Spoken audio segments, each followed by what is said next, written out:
اختلاف ختم، حدیث سنتے ہی بات ختم۔ ہمارے ہاں اگر ہم کہیں زور سے آمین بولنا چاہیے یا امام کے پیچھے بھی سورہ فاتحہ پڑھنا چاہیے، میں نے یہ بات بتایا، پھر ساتھ ساتھ میں دلیل دے رہا ہوں، دیکھو بخاری میں ہے، مسلم میں ہے، ابو داؤد میں ہے، نسائی میں ہے، ترمذی میں، حدیث گناتے چلا جاؤں، ٹس سے مس نہیں نا۔ ہمارا مولوی کہتا ہے نہیں، ہمارا مولوی کہتا ہے نہیں ماننا چاہیے۔ حدیث رسول کے سامنے یہ جرأت لوگوں کی، یہ جرأت پیدا کیسے ہوئی؟ صدیاں لگی ہیں عوام کا ذہن خراب کرنے میں، عوام کو اس کے ذہن میں ڈالا گیا ہے کہ ہم فلاں ہیں، اگر حنفی ہیں تو ہمارے مولوی ہی کی بات ماننی پڑے گی۔ یہی تو یہود و نصارہ کہتے تھے کہ جو ہمارے امام کہیں گے، ہمارے مولوی کہیں گے وہی مانیں گے۔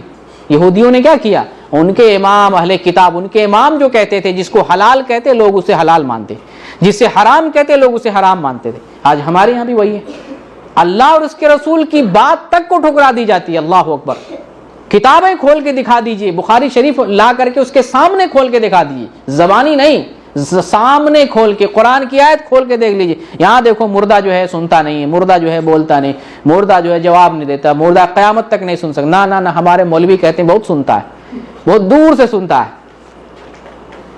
قرآن نہیں مانتے، کیوں؟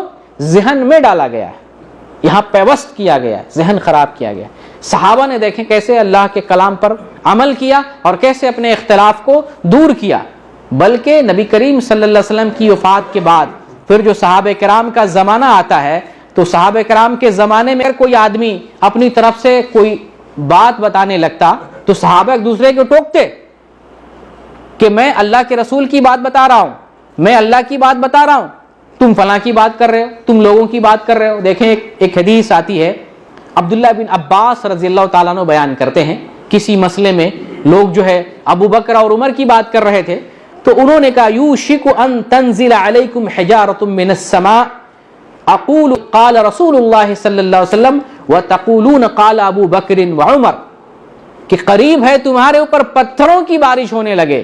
میں تم سے کہتا ہوں کہ اللہ کے رسول نے فرمایا ہے اور تم کہتے ہو کہ ابو بکر اور عمر نے کہا ہے۔ جب ابو بکر اور عمر کی بات دین نہیں ہے، ان کی بات دین میں نہیں چل سکتی ہے، ان کی بات کرنے پر عبداللہ بن عباس رضی اللہ تعالیٰ عنہ کہتے ہیں، وعید سناتے ہیں کہ قریب آسمان سے بارش ہونے لگے پتھروں کی، میں اللہ کے رسول کی بات کر رہا ہوں اور تم ابو بکر اور عمر کی بات کر رہے ہو۔ جب ابو بکر عمر کے نام سے فتویٰ نہیں چل سکتا ہے، جب ابو بکر عمر کے نام سے دین نہیں بن سکتا ہے، جب ابو بکر عمر کے نام سے تقلید نہیں ہو سکتی ہے، تو پھر اور کس کی تقلید ہو سکتی ہے؟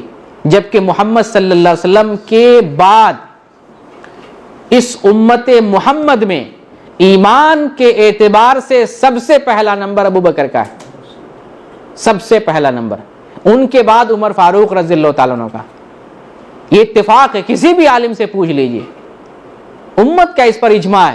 جب ان کی بات سے تقلید نہیں، ان کے نام سے دین نہیں، ان کے نام سے فتویٰ نہیں چل سکتا ہے، پھر دوسرے کے نام سے کیسے؟ تو صحابہ کرام آپس میں بھی جب دین کی بات ہوتی تو قال اللہ قال الرسول کہتے کہ اللہ نے فرمایا، رسول نے فرمایا، یہی دین ہے، اور اسی بنیاد پر ہم اکٹھا ہو سکتے ہیں اور اپنے اختلاف کو ہم دور کر سکتے ہیں۔